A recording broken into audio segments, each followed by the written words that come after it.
Você e eu estamos estudando a série SOT.32, Refutação contra Reperder-se.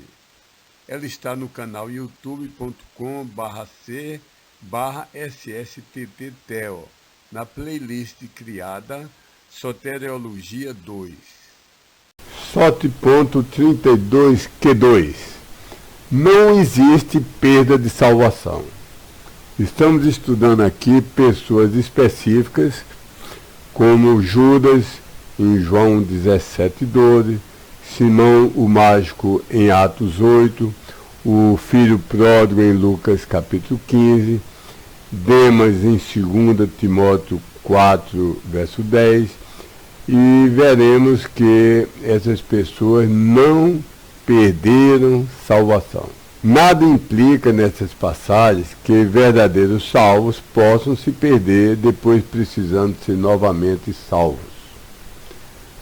Estamos terminando essa série de mais de 114 versos claros e explícitos.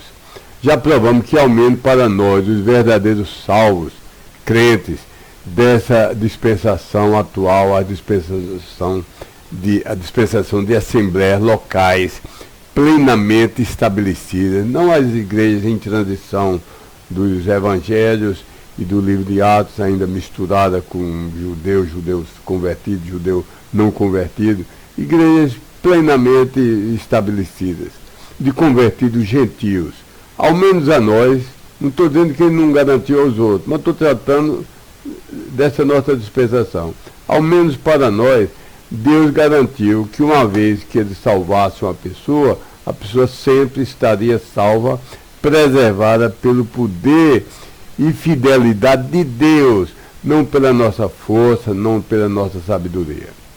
Mesmo que na terra fraquejemos, sejamos disciplinados, e no céu até percamos galardões, mas não a salvação. Agora refutaremos tentativas de objeções dos defensores da doutrina de reperdição, da doutrina que ganha, perde, salvação, ganha e perde, ganha e perde, ganha e perde. Esses atacantes, eles defendem que se perde a salvação e erroneamente alegam as seguintes passagens e pessoas. A quarta pessoa, Judas, o mais notório traidor do mundo, foi ele alguma vez salvo?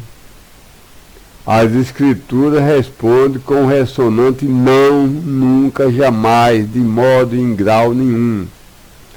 Ele não perdeu a salvação porque nunca foi um salvo de modo nenhum. Veja Lucas 22, versos 3 e 22, João 6, versos 70 e 71, João 12, versos 4 a 6, João 13, versos 27, particularmente veja João 17, 12. Vou ler o principal dessas passagens. Lucas 22, 3 diz: entrou, porém, Satanás para dentro de Judas. Veja, Satanás é o príncipe de milhões incontáveis de demônios, ou bilhões, ou trilhões, ninguém sabe o número exato de demônios e de anjos. Ele é o maior de todos, o mais poderoso de todos, o chefe de todos. Todas as pessoas na Bíblia, exceto duas, são ditas que são possuídas, são controladas por demônios subalternos a Satanás.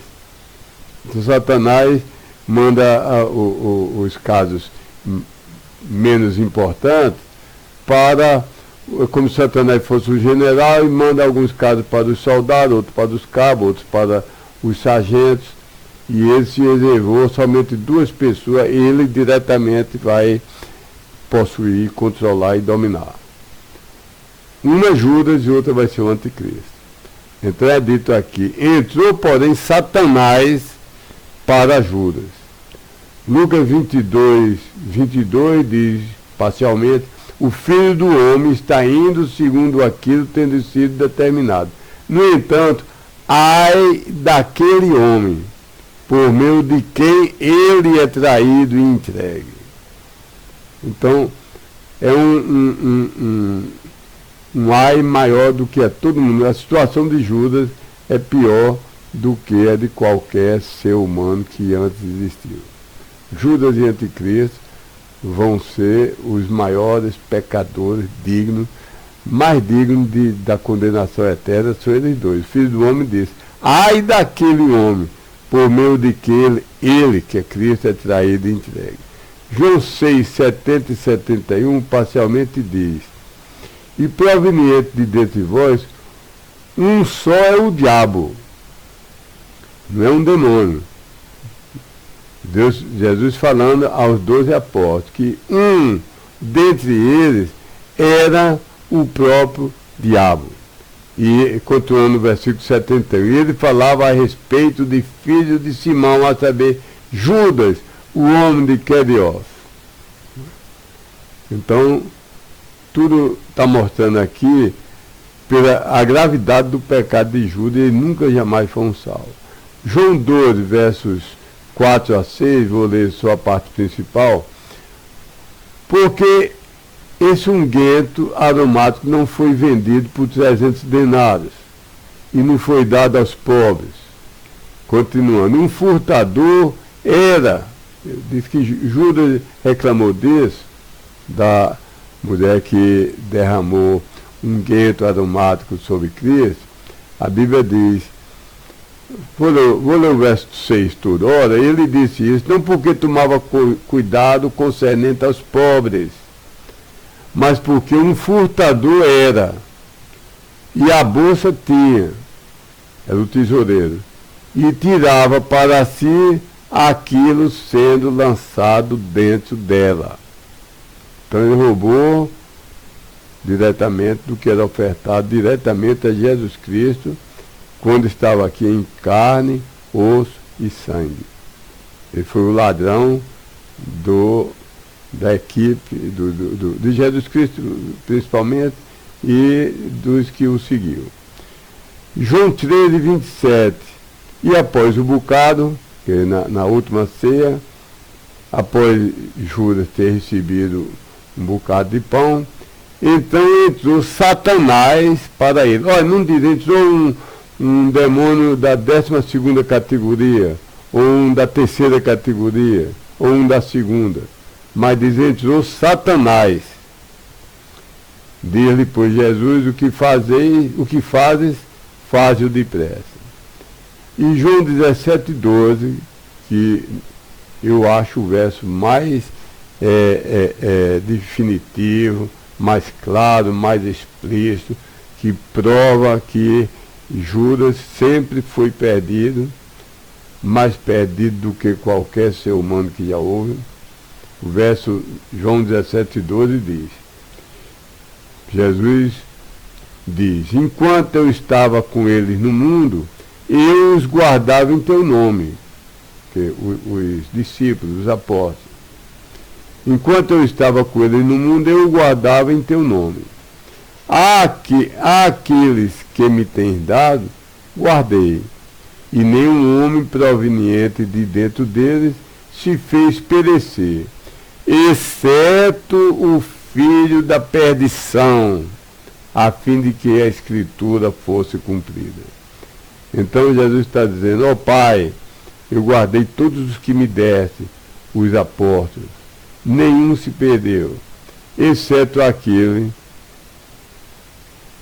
que é filho da perdição, a fim de que a Escritura fosse cumprida. Essa frase só é aplicada na Bíblia toda a Judas, o filho da perdição, da destruição. Então, Judas nunca foi chamado de salvo, nunca foi chamado de crente, nunca deu provas de ser salvo nem crente, e em inúmeros versículos, como nós já vimos, mostra que ele era um ladrão, um perdido, um traidor, que traiu Jesus Cristo de um modo ignóbil, um modo terrível de se imaginar, com traição. Que maldade! Bastava ele ter dito, eu vou apontar com o dedo o Filho de Deus para que vocês o prendam. Mas vai com traição e faz um gesto de carinho, de amor, um gesto de traição mais abominável. E beija um filho de Deus, aquele que ele viu fazendo milagres, ressuscitando pessoas, curando, e ele trai de forma tão ignóbil. Então, Judas nunca foi um salvo. Dr. Robert Gromach escreveu: o arrependimento, entre aspas, de Judas tem causado alguma perplexidade, porque é uma passagem que fala que Judas se arrependeu. Mas será que foi um arrependimento sincero? É isso que o Dr. Robert está falando. O arrependimento de Judas tem causado alguma perplexidade. Mateus escreveu, verso 3: quando havendo Judas, aquele que o traíra e entregara, percebido que Jesus foi condenado, havendo-se arrependido entre aspas, retornou as 30 moedas de prata aos principais dos sacerdotes e aos anciões, dizendo: pequei, havendo traído e havendo entregue o sangue inocente. Eles, porém, disseram: que importa isso a nós? Tu olharás para isso. Verso 5: e havendo ele arremessado as moedas de prata dentro do templo, retirou-se, e havendo partido, enforcou-se. Que tipo de arrependimento foi esse? Essa particular palavra grega indica um arrependimento emocional, metamelomai, não um arrependimento de culpa moral e espiritual, metanoco. Então, poderíamos chamar hoje de remorso. Arrependimento é quando você fica com ódio de você mesmo, por ter ofendido a santidade de Deus. E você tem um desejo intenso de mudar. Não é que você vá ser perfeito, mas você tem um desejo intenso de mudar completamente. Agora, remorso é a mistura. Você está sentindo uma emoção misturada. Eu vou contar uma coisa que ocorreu, não está no meu plano, mas quando a igreja começou lá em minha casa, eu nunca fui pastor e recusei, não é meu chamado, nunca senti Deus me chamando. E começou a igreja na minha casa, uma vez, no culto de domingo, já quando tinha as portas abertas, tinha uma placa, funcionava a igreja, a casa não era grande, mas a sala era grande, e até 60 pessoas sentavam naquela sala. Então, na escola dominical, já quase meio-dia, entrou um senhor, já de meia idade, mas bastante forte, esperou o culto terminar e foi distribuir cordel, literatura em cordel. E ele se exaltava como um homem valente e que tinha morto 5 soldados com uma faca e os soldados armados de revólver. Então contava ali como ele fez, eu mesmo que ele disse que procurava atirar nele, foi num bal, numa festa, não lembro, e ele saía rodando no chão e dava uma facada na barriga de um soldado. Depois botava alguém, o soldado atirava, pegava numa pessoa que não tinha nada a ver com a história. Depois ele ia e matava os 5 e procurou vender aquele folheto. E nós procuramos evangelizar, não deu certo, porque ele não aceitou muito tempo. Mas fizemos uma pergunta, antes que ele se retirasse, um pouco com raiva, que não conseguiu vender nenhum folheto daquilo. E disse: você está arrependido, senhor? E ele disse: eu estou muito. Eu vi isso ocorrer, eu fui preso com 17 anos e fui solto. Não lembro exatamente, mas passou mais de 20 ou 30 anos na cadeia. E ele disse que o melhor da vida dele, ele tinha ficado apodrecendo numa cadeira. Mas depois ele disse: mas eu faria de novo. Então ele não estava arrependido. Ele lamentava ter passado 20 ou 30 anos na cadeia apodrecendo, enquanto poderia ter tido uma família.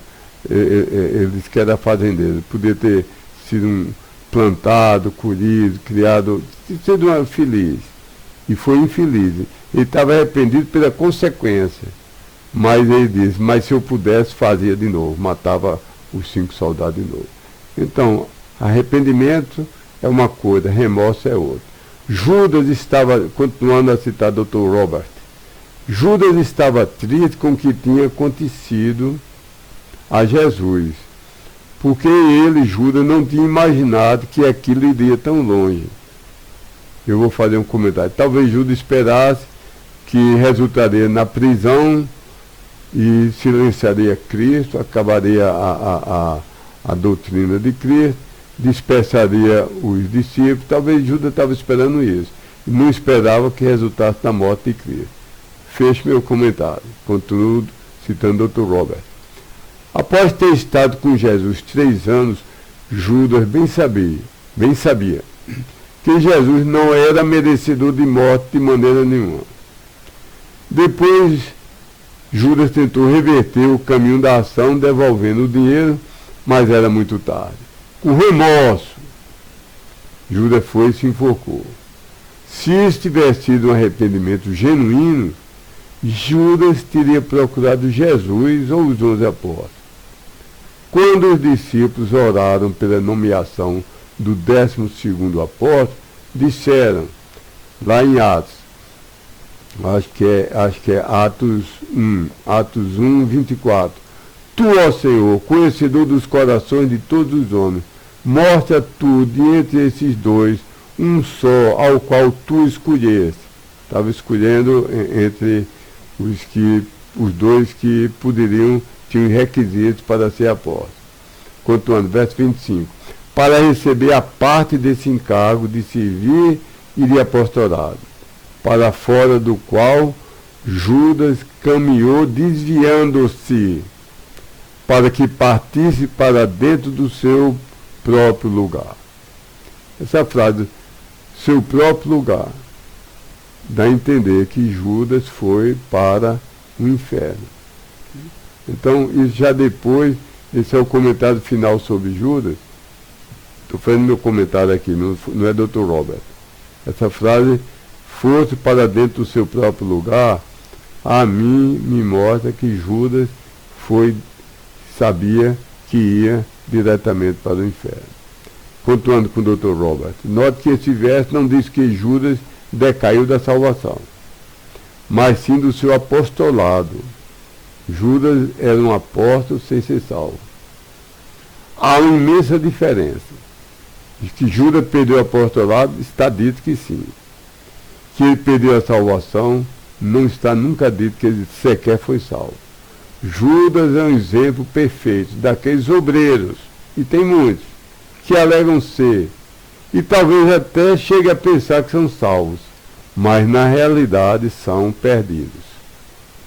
Aqueles obreiros mencionados por Jesus na conclusão do Sermão da Montanha, onde Jesus, em 7,21, diz, nem todo aquele que está me dizendo, ó Senhor, entrará para o reinado dos céus, mas somente aquele que está fazendo a vontade do meu Pai, aquele que está nos céus. Verso 22, muitos me dirão naquele dia, ó Senhor, não profetizamos nós com o teu nome, e com o teu nome não expulsamos demônios, e com o teu nome não fizemos muitas maravilhas?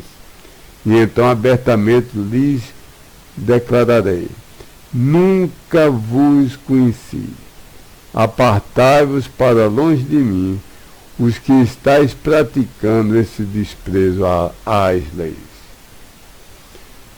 Judas fez todas essas coisas. Vê Mateus 10, Lucas capítulo 10. Essas coisas de tentar parecer um apóstolo.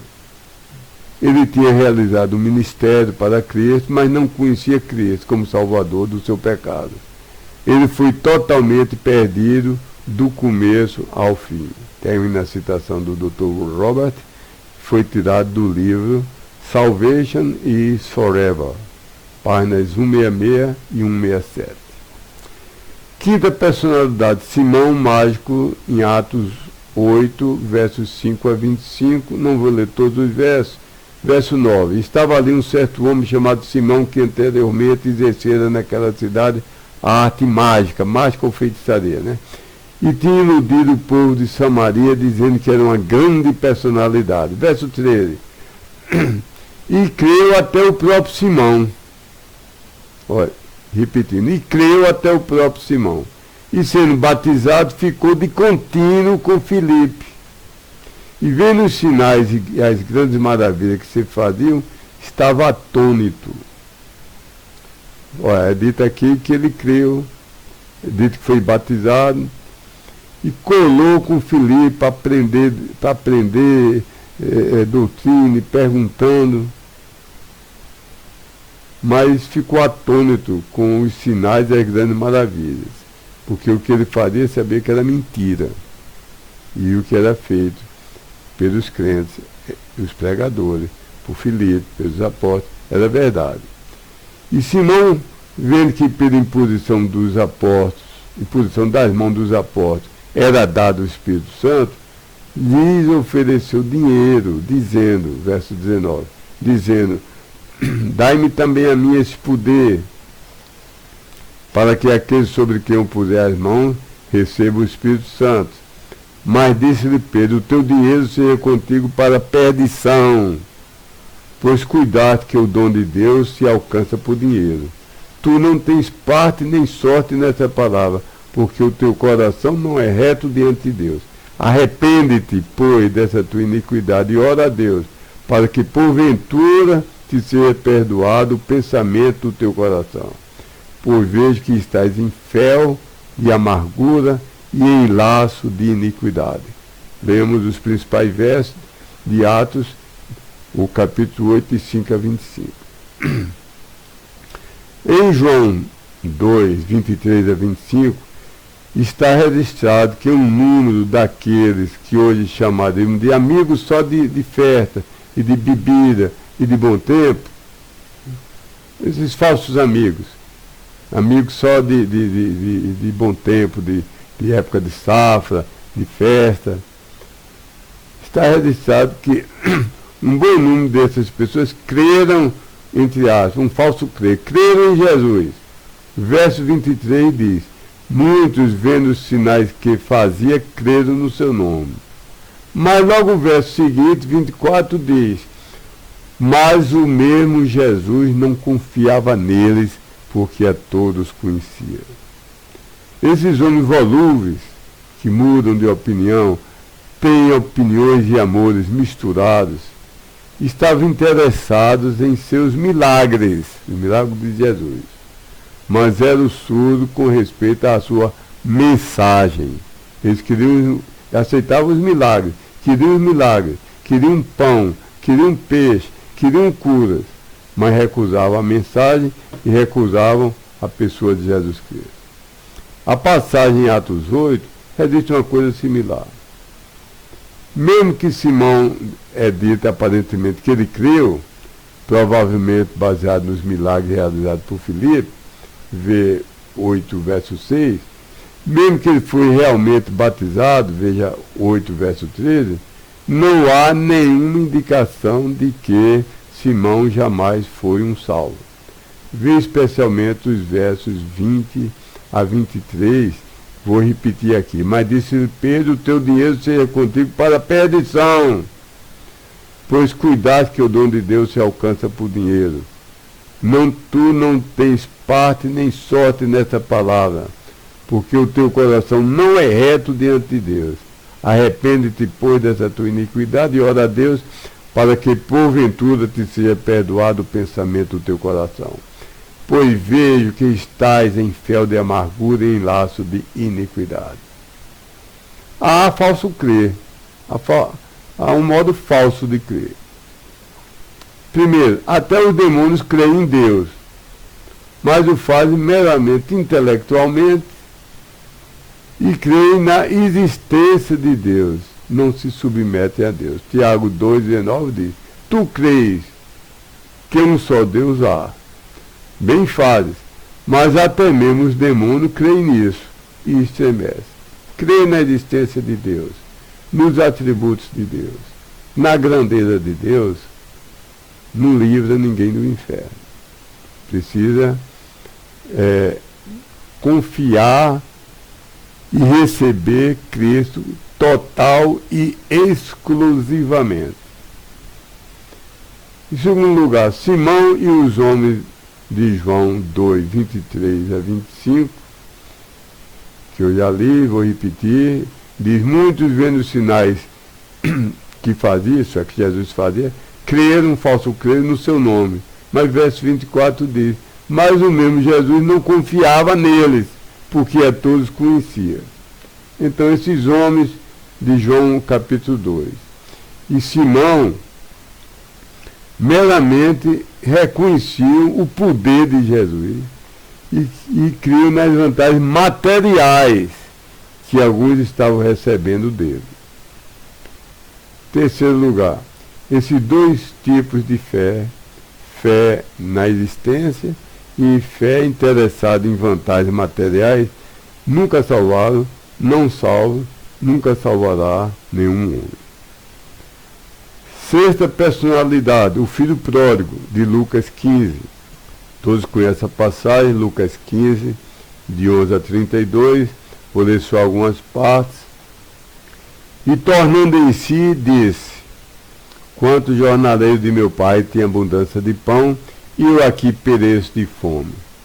Verso 18: levantar-me-ei e irei ter com meu pai, e dir-lhe-ei: Pai, pequei contra o céu e perante ti, já não sou digno de ser chamado teu filho. Faze-me como um dos teus jornaleiros. Isso é, quem trabalhava para receber diária.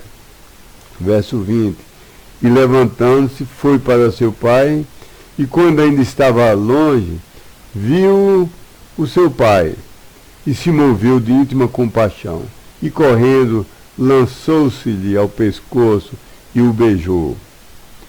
Verso 22: mas o pai disse ao seu servo: trazei depressa a melhor roupa, etc. Verso 24: porque esse meu filho estava morto e reviveu, tinha se perdido e foi achado. E começaram a alegrar-se.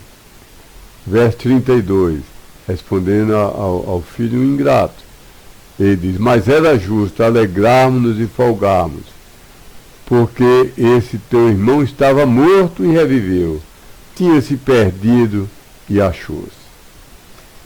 Qual foi o propósito de Jesus em relatar essa parábola? Foi o de enfatizar a alegria no céu por homens que já foram tornados filhos de Deus. Porque como é que se torna filho de Deus? João 1,12 diz: a tantos, porém, quantos o receberam, ele deu a estes a autoridade para serem tornados os filhos de Deus, a aqueles que estão crendo para dentro do nome dele. Todo mundo é criatura de Deus, mas só se torna filho quando é adotado no instante de sua salvação. E é impossível um filho ser tornado ex-filho. Existe ex-engenheiro, que foi cassado da carteira de engenheiro, ex-médico, ex-marido, ex-casada que virou viúva, mas é impossível, não existe ex-filho. É impossível ser cancelado o fato que você nasceu do ventre de sua mãe, da semente de seu pai. Então é impossível deixar de ser filho de Deus quando já é filho de Deus. E essa passagem foi escrita para enfatizar a alegria no céu, quando um filho de Deus verdadeiramente se arrependeu aqui na terra. Isso é claramente indicado nos versículos 7, 10 e 32. Enfatizamos, o arrependimento nessa história, nessa parábola, não é de um perdido sendo salvo, mas de um salvo, um filho, um herdeiro, sendo restaurado para a comunhão com o Pai. Esse filho nunca perdeu sua filiação. Ele se afastou de Deus, mas ele se afastou do seu pai, mas seu pai não se afastou dele. O seu pai o esperava todo dia. Seu pai continuou a amá-lo no coração. Ele não perdeu a filiação. Esse filho não perdeu sua filiação e salvação e depois ele recuperou. Pois no mais profundo pecado e desespero, ele ainda pôde dizer: levantar-me-ei e irei ter com meu pai. Ele sabia que o pai dele ainda era o pai dele. Nenhum perdido pode jamais se referir a Deus de tal maneira. Então, essa passagem não prova que um homem era filho, deixou de ser filho e voltou a ser filho. Essa passagem não prova que a pessoa era salvo, voltou a ser perdido, depois foi salvo de novo. Sétima personalidade, Demas, 2 Timóteo 4,10. Porque Demas era um crente, dedicado, um obreiro de Deus, talvez um pregador. Talvez Paulo dividisse: olha, eu tenho que estar em 2 locais ao mesmo tempo e não posso, eu vou pregar aqui, você prega naquele outro lado da cidade. Mas Paulo aqui, em 2 Timóteo 4,10, está dizendo: porque Demas me desamparou, havendo amado o presente mundo, e foi para a Tessalônica, Crescente foi para a Galácia, Tito foi para a Dalmácia. Qualquer coisa a mais que alguém possa concluir depois de ler o versículo é um comentário triste sobre um dos parceiros de Paulo.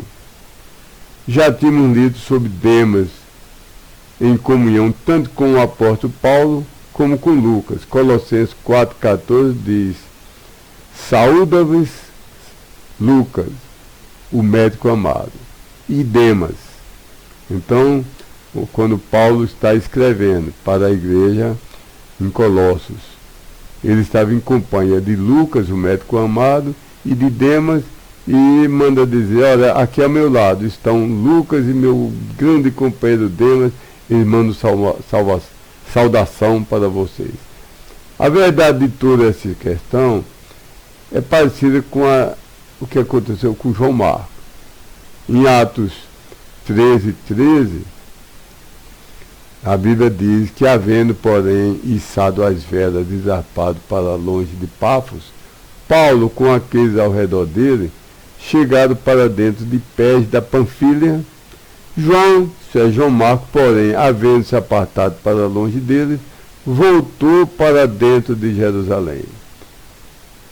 Então, João Marcos, alguma coisa houve, talvez acovardou-se, talvez viu que o perigo era grande demais, talvez cansou, desanimou, e tinha ido numa viagem missionária, no meio abandonou Paulo e voltou para Jerusalém.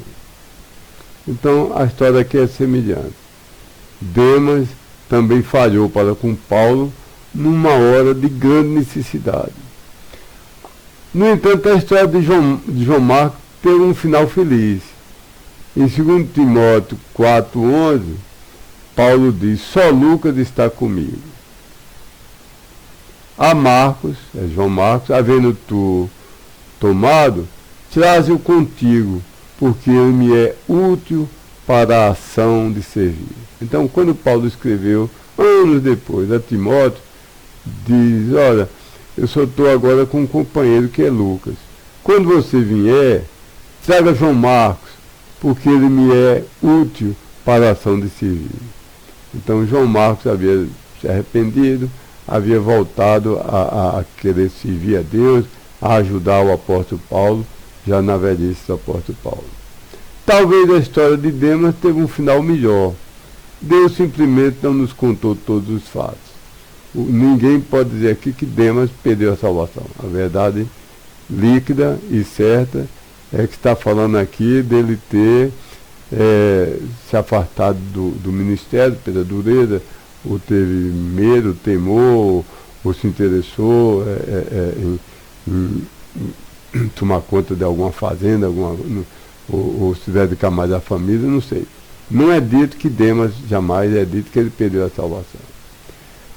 Ora, meu caríssimo amigo que me ouve ou lê, primeiramente lhe enviei e expliquei o melhor que posso uma lista de 10 versos que clara e irretrocavelmente prova que Deus, como graça, favor imerecido, deu salvação, não alugou, nem emprestou, mas deu o que é definitivo, deu a todo ser humano que creu da forma bíblica no Cristo da Bíblia, que creu literal normalmente em cada palavra de Gênesis 1, Apocalipse 22, sim, Deus deu salvação eterna que nunca pode ser perdida ou tomada, que Ele mesmo preserva, Ele Deus, preserva e garanta, mesmo que fraquejemos. E na terra percamos a comunhão com Deus e sejamos fortemente disciplinados. E no céu percamos galardões e coroas. Um dos versos que eu lhe mandei, meu bom amigo que está ouvindo ou lendo, foi João 5, 24. Em verdade vos digo que quem está dando ouvidos à minha palavra, olha a condição, está dando ouvido à minha palavra, que é a Bíblia, e está crendo para dentro daquele havendo me enviado, então a condição é essa, ouvir a Bíblia e crer. Consequência, tem a vida eterna, e para dentro de condenação não vem, mas tem passado proveniente de dentro da morte para dentro da vida. Então eu citei de cor 14 versículos, um foi esse, depois mandei mais 100 versículos semelhantes, fazendo um total de 114, depois expandi e lhe enviei 72 passagens, totalizando 171 versos, que clara e irretrocavelmente provam a impossibilidade da salvação ser jamais cessada, perdida e arrancada. 72 passagens, 171 versos. Agora, terminamos essa série, estamos agora nesse instante, terminando uma série de 22 videoaulas, onde analisamos cada uma das 104 passagens que defensores da reperdição erroneamente tentam usar como objeção. Então, estamos terminando agora de examinar 104 passagens dos que odeiam a doutrina que uma vez salvo, sempre salvo.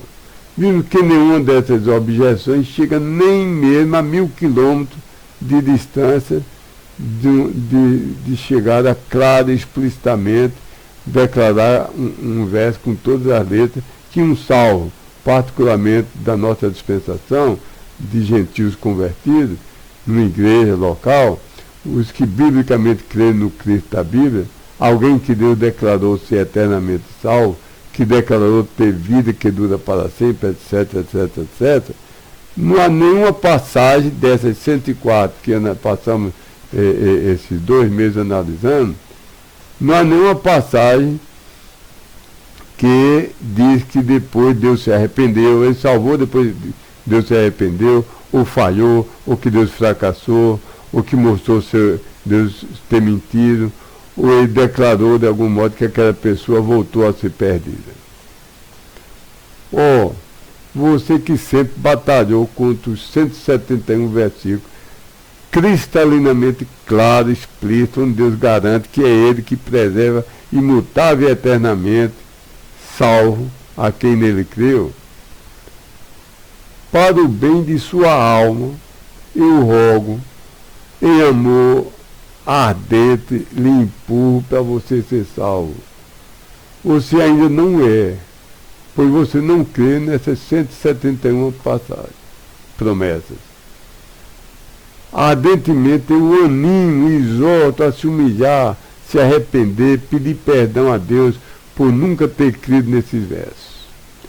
Creia também neles, invoque Cristo como seu Salvador pessoal, eternamente o preservando. Creia em Cristo como seu Salvador eterno, que ele não falha. para o seu próprio bem eterno, com todo amor, com lágrimas no meu coração. Eu rogo-lhe reconhecer, arrepender-se do seu pecado, depositar sua fé do modo bíblico, no Cristo verdadeiro, que é o Cristo da Bíblia. Crer em cada palavra de Gênesis a Apocalipse, recebê-lo como Salvador total e exclusivo, Salvador único e todo suficiente, Senhor, dono, controlador, Deus Altíssimo, infalível preservador da salvação de todos que creram biblicamente. Isso é o que eu rogo a você e oro a Deus que lhe conceda.